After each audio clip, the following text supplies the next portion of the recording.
Noreen and welcome to my kitchen. And today we are going to make bacon and egg salad. It is Sunday morning.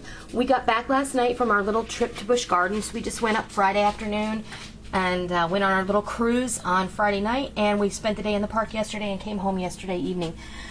But this morning is Sunday morning. I went on my YouTube and I saw my friend Katzcradul, who had done a fabulous video about the benefits of eating eggs and how eggs were demonized in the 80s, and how, you know, we got on this kick about not eating the yolk and eating the egg white omelets. They became very trendy, and they still are today, to the point where my father, who suffers, well, he had a heart bypass last year, about a year ago actually, and for years my father has battled his cholesterol. Now, I understand the importance of watching your cholesterol and all of your nutritional intake. However, eggs have gotten a bad rap, and I'm going to link Katzcradul's video in the more information bar below, and you can go watch that.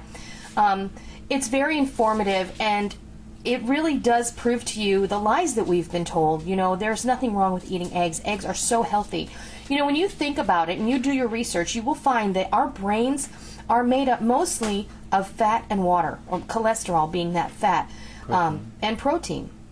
And without those things in our everyday diets, we're going to get stupid, and we're going to probably end up getting diseases like Alzheimer's and any number of things when we get older. So it's very important to maintain that same level, you know, and also in small children, eggs are brain food. You know, when you hear that term brain food, that's exactly what eggs are, is brain food. They do help the development of the young brain, and I think it's very important to continue that throughout our lives. So I saw her video. I had about a dozen hard-boiled eggs in the fridge. Every now and then, if I find eggs on really good sale, like last week my Harris Teeter had eggs for 97 cents a dozen. So I picked up 2 because that's all I could get on my, I have, you know, it's their EVIC, they call it, very important customer deal. So you can only get 2 at that price. But I got 2 dozen. I brought them home right away. I boiled them up and I stuck them in the fridge because Rick and Micah and Molly not so much, she'll eat them every now and then. The hard-boiled eggs are a really good snack. They're an excellent source of protein, and they're a nice meal. You can do a lot with hard-boiled eggs. So this morning I thought... It's the incredible edible. It is the incredible edible. It's true. But I thought, in honor of Katzcradul's wonderful video about the importance of eating eggs, I'm going to make a bacon and egg salad. So, this couldn't really be easier. I have half a dozen eggs, hard-boiled eggs here, and I have chopped them up. And what I did to chop them is I put them in my egg slicer one way. I sliced them. I turned them 180 degrees. 90 degrees. See, I suck at geometry too. Turn them halfway. Sliced them again so they're kind of cubes, but then they're still in like long strips, like this one. You see that? That's how they come out. And I simply take my pastry cutter and I went in there. I'm not really anal about it. You know what? If they get cut up, they get cut up great, but it just kind of makes them a little bit finer. So you can just stab them with your spoon. It doesn't matter. What we are going to add here is a little bit of onion powder. I would say about a half a teaspoon of onion powder, and about the same of celery seed. That's just because we like that taste. Everybody in this house likes celery seed. So, and then I'm going to add, this is dry mustard. I'm going to add a teaspoon.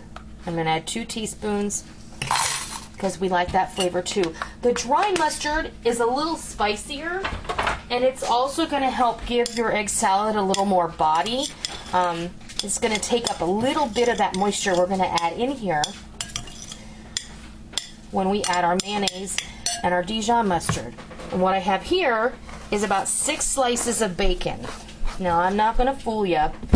This was that pre-cooked bacon. I happened to get some, and I had it in the fridge, and it needs to be used. Sometimes when you're in a hurry and you want a meal in the evening, you pick up a box of that pre-cooked bacon. It's a lovely thing to have on hand. I stuck it in the microwave for about 20 seconds, and then I blotted it and I chopped it up, and it's nice and crispy and delicious. So in the eggs it goes. Now this is how we're going to oh, this isn't even open. Let me get an open one. We're going to put in a little Dijon mustard. You can use whatever mustard you have on hand. Let me grab a spoon, sweetheart. Do you have hot dog mustard, like yellow mustard, on hand? Go ahead. We're not going to use that much. This is just for flavor. I'd say that's about a tablespoon, okay? And now I'm going to rinse that off because I want to use that spoon for my mayonnaise.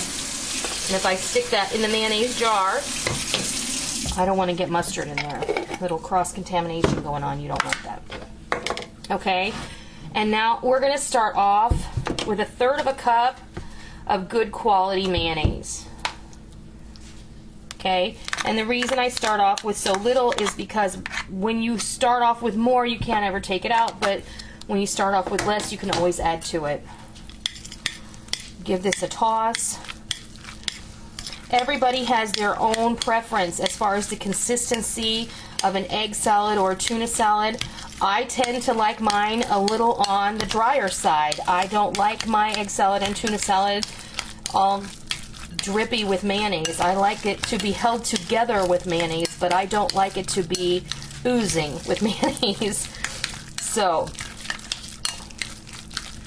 I think that, to me, is almost right. I do think I may add just another little spoonful. So we'll say a heaping 1/3 cup of mayonnaise. You do want it to have a nice consistency. Sometimes too dry isn't good, and definitely too wet isn't good. Everybody has their preference. All right, the only other things I'm going to add to this, I'm going to hit it with the peppers, peppercorns.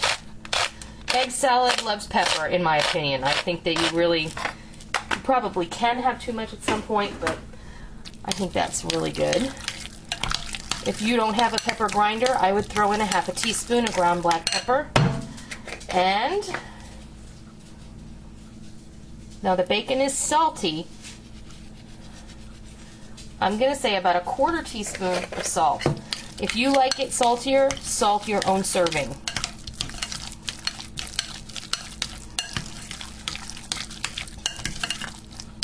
Okay, now we give it a taste. Oh, it's awful. Give Rick a taste with a clean spoon. Nope, it's awful. Okay. There you have it. Get yourself a bowl. Serve yourself up some of this egg salad with some crackers, some sliced tomato. Make some toast. Put it on a sandwich. This is an excellent breakfast, lunch, or dinner for a hot night. And that is how I make bacon and egg salad. I hope you try this, and I hope you love it. Until next time, I'll see ya. Bye.